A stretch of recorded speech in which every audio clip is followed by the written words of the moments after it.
آداب دوستو، کبھی آپ نے سوچا کہ یونان کی دھرتی کو علم و دانش اور وزڈم کی دھرتی کیوں کہا جاتا ہے؟ اس کی سب سے بڑی وجہ یہ ہے کہ وہاں پیدا ہونے والے جتنے بھی فلسفی تھے، ان کے جو تصورات تھے آج بھی دنیا میں ایگزسٹ کرتے ہیں، اور دوسرا ان کی لکھی گئی تمثیلیں اور اساطیر آج بھی زمانے میں وہی پیغام دے رہی ہیں جو جدید دنیا چاہتی ہے۔ آئیے یونانی ادب میں لکھی گئی کچھ اساطیر میں سے ایک اساطیر کا مطالعہ کرتے ہیں اور اسے موجودہ دنیا کے ساتھ سمجھنے کی کوشش کرتے ہیں۔ قریباً 1200 قبل از مسیح میں یونان میں ایک اساطیر لکھی گئی جس کو پرومیتھیس کہا جاتا ہے۔ پرومیتھیس کیا ہے؟ پرومیتھیس ایک دیو کامت، ایک بلند و بالا مخلوق ہے جو دیوتاؤں سے پہلے اس زمین پر حکمرانی کرتی تھی۔ وہ لوگ طاقتور تھے اور غصے والے تھے اور علم و دانش والے تھے انسان لیکن دیوتا نہیں تھے۔ اب ہوتا یوں ہے کہ ان کے بعد یونان میں دیوتاؤں کی حکومت آ جاتی ہے، اور ان کا جو سب سے بڑا گاڈ ہے وہ زیس ہے۔ اب زیس کیا کرتا ہے؟ اپنے جو دوسرا ہم قبیلہ کے لوگ ہوتے ہیں، دوسرے دیوتا، ان کے اوپر مختلف مہربانیاں کرتا ہے، جبکہ انسانوں کے ساتھ ناروا سلوک رکھتا ہے۔ پھر کیا ہوتا ہے کہ مثلا وہ کیا کرتا ہے، ایک چھوٹا سا تصور لیتے ہیں، آگ۔ وہ آگ اپنے دیوتاؤں کو تو استعمال کرنے کی اجازت دیتا ہے لیکن انسانوں کو نہیں دیتا۔ اس دوران پرومیتھیس تک یہ بات، یعنی پرومیتھیس کو یہ رسائی حاصل ہے، اس لیے حاصل ہے کیونکہ وہ پہلے اس دنیا پہ حکمرانی کرنے والی مخلوق تھی۔ اب پرومیتھیس کیا کرتا ہے؟ پرومیتھیس اس زیس بادشاہ سے چوری چھپے آگ چراتا ہے اور انسان کو دے دیتا ہے۔ اب جو ہی انسان کے پاس آگ آتی ہے، اب وہ بادشاہ جو گاڈ ہے زیس، اس کے اوپر نالا ہوتا ہے اور اسے سزا سنا دیتا ہے۔ سزا کیا سناتا ہے کہ اس کو کسی پہاڑ کی چوٹی پہ لٹکاتا ہے اور وہاں ایک عقاب کی ڈیوٹی لگاتا ہے کہ وہ روزانہ شام تک اس کا جگر نوچے۔ اب شام تک وہ عقاب اس کا جگر نوچتا تھا اور پھر صبح وہ دوبارہ سے اگاتا تھا، یعنی اس کا جگر دوبارہ ٹھیک ہوتا، پھر وہ دوبارہ عقاب نوچتا۔ اب یہاں یہ کہانی ختم ہوتی ہے۔ اگر ہم اس کہانی کا تنقیدی جائزہ لیں اور سمجھنے کی کوشش کریں کہ آگ کیا تھی، یاد رکھیے گا، آگ شعور تھا، آگ علم تھا، آگ تہذیب کا آغاز تھا، آگ انسانیت کے پہلا کوڈ آف، یعنی شعور کی وہ ابتدا تھی جس کی بنیاد پہ انسان نے دنیا کو مسخر کرنا سیکھا۔ اسی آگ کی بدولت انسان نے کھانا پکانا شروع کیا، اسی آگ کی بدولت انسان نے ارتقائی مراحل میں سفر کرنا شروع کیا، اسی آگ کی بدولت انسان نے علم و ہنر سیکھا اور پھر دنیا کو تسخیر کیا۔ یعنی آگ وہ شعور تھا جو پرومیتھیس نے دیوتاؤں سے چرا کر انسان کو دیا۔ آئیے ایک ایک پوائنٹ کر کے اس کا مزید تنقیدی جائزہ لیتے ہیں اور پوری موجودہ دنیا کے ساتھ اسے جوڑنے کی کوشش کرتے ہیں۔ اگر اس کا تنقیدی جائزہ لیں تو پہلا نقطہ جو ہمارے سامنے آتا ہے وہ ہے علم و طاقت کی کشمکش۔ مثلا پرومیتھیس نے آگ چرا کے دیوتاؤں سے انسان کو دی اور زیس اس کے اوپر ناراض ہو گیا۔ سوال یہ ہے کہ آگ سے مراد کیا ہوگا؟ صاحبو، آگ سے مراد ہے شعور، آگ سے مراد ہے طاقت، آگ سے مراد ہے علم۔ یعنی شعور اور علم اور طاقت کے اوپر ہمیشہ سرمایہ دار اور اعلیٰ عرفہ سماج کے بڑے لوگ قابو رکھنا چاہتے ہیں۔ وہ نہیں چاہتے کہ عام آدمی کا بچہ یا عام انسان پڑھ سکے، عام آدمی کے پاس طاقت ہو، عام آدمی کے پاس شعور ہو۔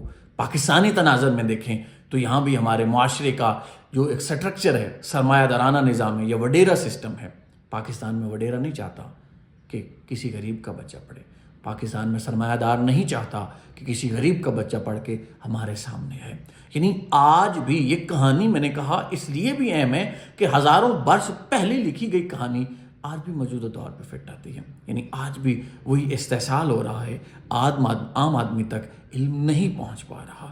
تو یہاں وہ لوگ جو عام آدمی تک علم پہنچانے کی کوشش کرتے ہیں، وہ لوگ باغی تصور کیے جاتے ہیں۔ جو لوگ سوال سکھاتے ہیں، جو لوگ علم سکھاتے ہیں، معاشرہ بھی ان کو باغی کہتا ہے، سرمایہ دار کی نظر میں تو ویسے ہی باغی ہیں اور ان کو طرح طرح کی سزائیں سناتے ہیں۔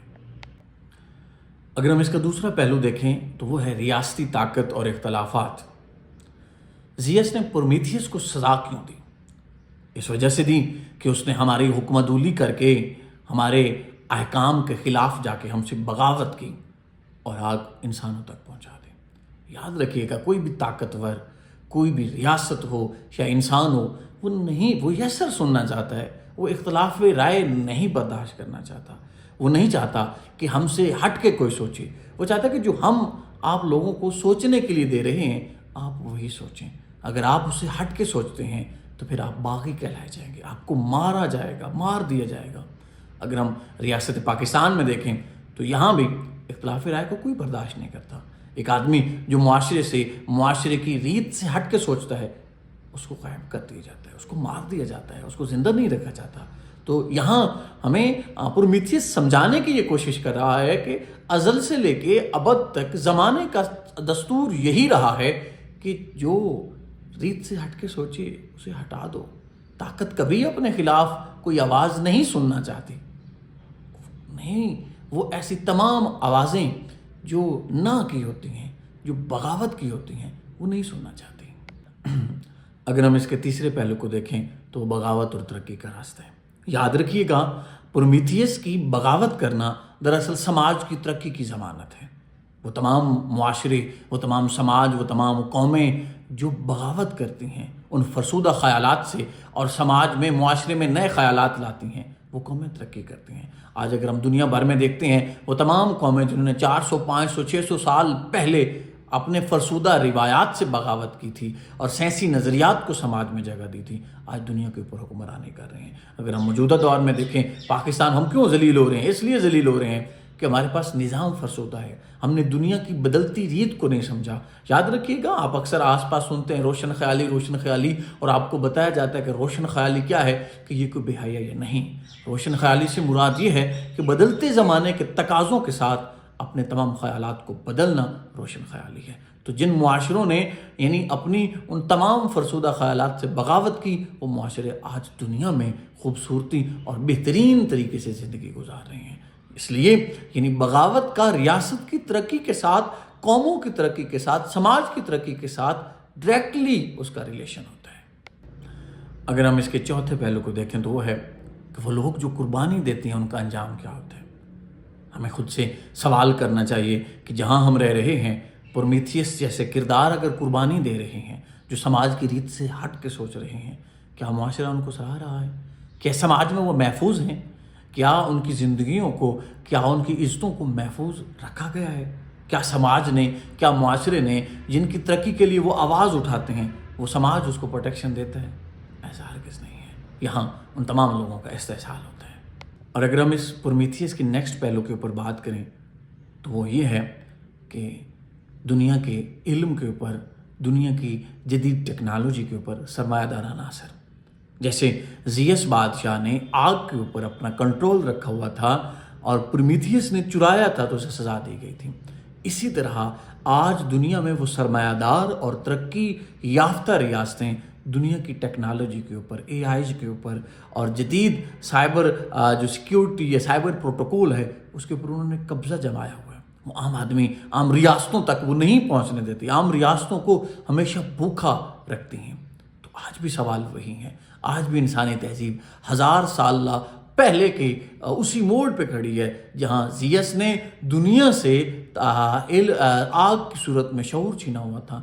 تو آج بھی جدید دنیا میں بھی ویسے ہی سرمایہ دار لوگ عام آدمی تک تمام ٹیکنالوجی، تمام اے آئی کی سہولتیں چھینے ہوئے ہیں۔ اور یاد رکھیے گا، پرومیتھیس کا آج بھی سوال وہی ہے کہ کیا علم سب کے پاس ہے؟ کیا شعور سب کے پاس برابر ہے؟ پرومیتھیس آج بھی ہم سے سوال کر رہا ہے، گو کہ ہزاروں سال پہلے اس نے آگ چرائی تھی۔ وہ کہتا ہے کہ میں نے تو اس وقت آپ کے اندر شعور بانٹ دیا تھا، میں نے تو چلیں ایک اور مخلوق سے، دیوتاؤں سے شعور لے کے آپ تک پہنچایا تھا۔ کیا آپ آپس میں شعور بانٹ رہے ہیں؟ کیا آپ آپس میں مساوات سے رہ رہے ہیں؟ کیا آپ ایک دوسرے کی ترقی کے لیے، ایک دوسرے کی تعمیر کے لیے کوئی کام کر رہے ہیں؟ ہمیں خود سے سوال کرنا چاہیے کہ پرومیتھیس نے تو قربانی دے دی، ہم کتنے ایک دوسرے کے لیے قربان ہو رہے ہیں؟ آدھا